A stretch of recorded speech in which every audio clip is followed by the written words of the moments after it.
What you're about to witness was one of the most disgusting beatdowns to ever take place in the ring. Outback.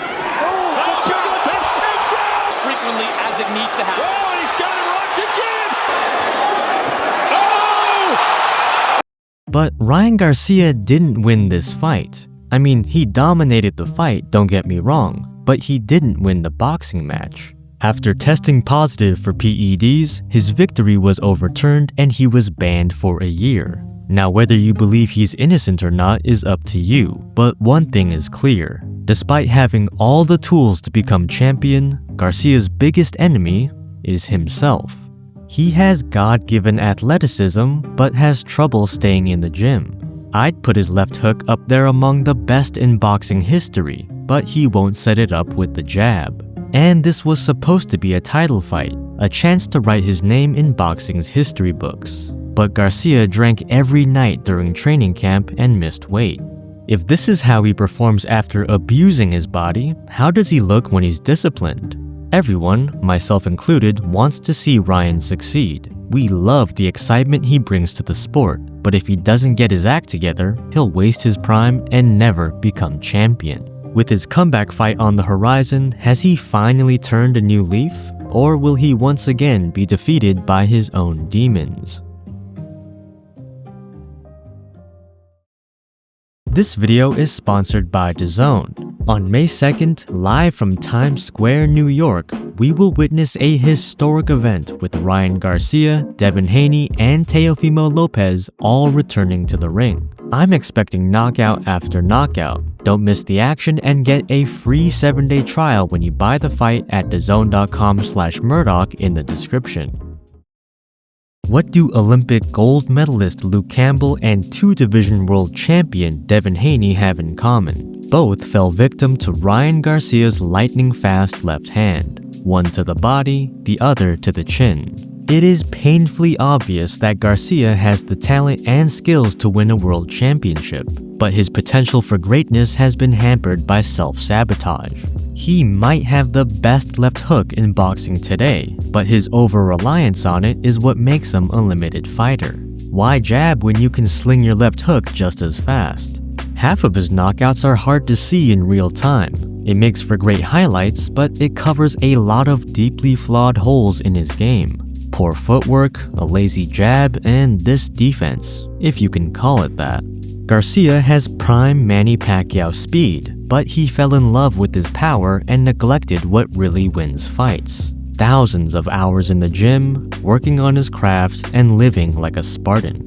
He was thriving in Canelo's camp, but couldn't dedicate enough time to training and left. He could have made weight for the Haney fight, but couldn't stop drinking. And he completely halted his career by doping and getting suspended for a year. In a very plausible alternate universe, he's the light welterweight champion with 2 title defenses, riding the momentum to become the next face of boxing. Outside of the heavyweights, he's the heir apparent to Canelo's pay-per-view stardom. He helped Gervonta Davis sell more than 5 times his average pay-per-view buys, and raised Haney's numbers by a factor of 10. And after a year away from the ring, he's still the A-side draw on a star-studded card. A man who's never touched a belt, with 4 former or current champions on his undercard.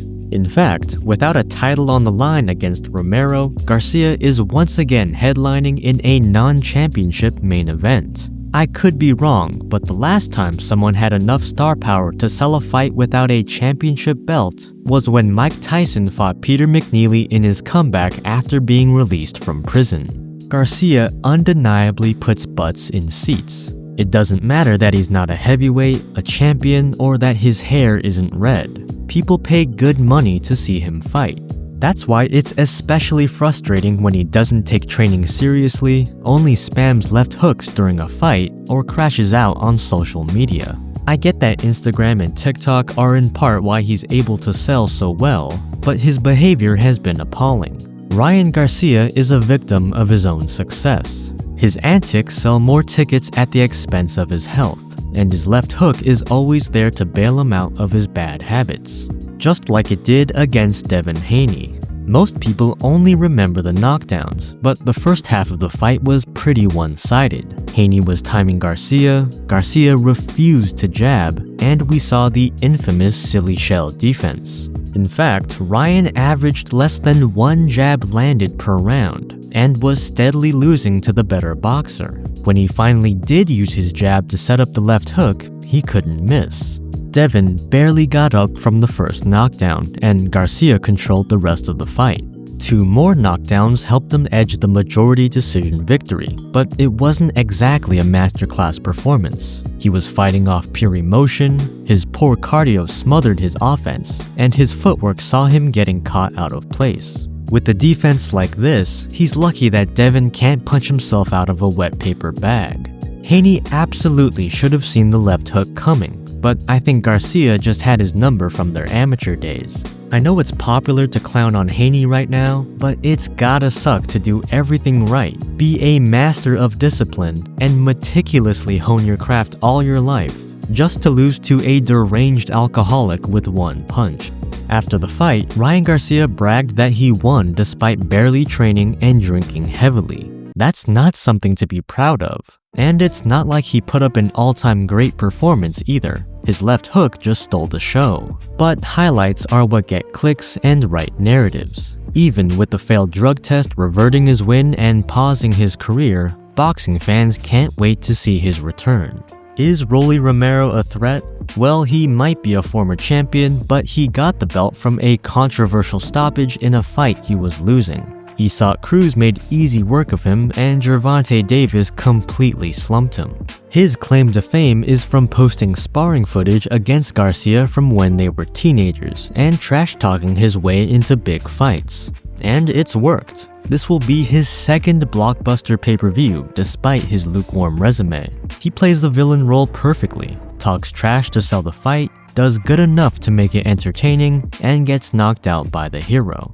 This should be an easy knockout for Garcia. The only way he loses is if he's uncomfortable with the new weight, he overlooks Rolly, or has a mental breakdown, all of which are unfortunately very possible.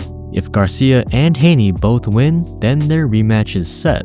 I know Devin is locked in, but can we say the same for Ryan?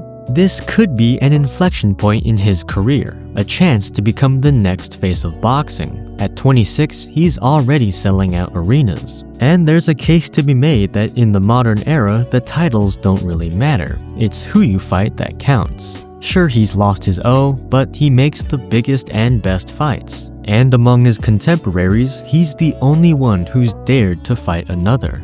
They might be undefeated champions, but he's the one chasing greatness. It's frustrating being a Ryan Garcia fan. We see the potential, but we also see him squandering it. He could learn from Canelo, stay out of the spotlight, drama, lawsuits, and social media. Lock yourself in the gym and become the best boxer you can be.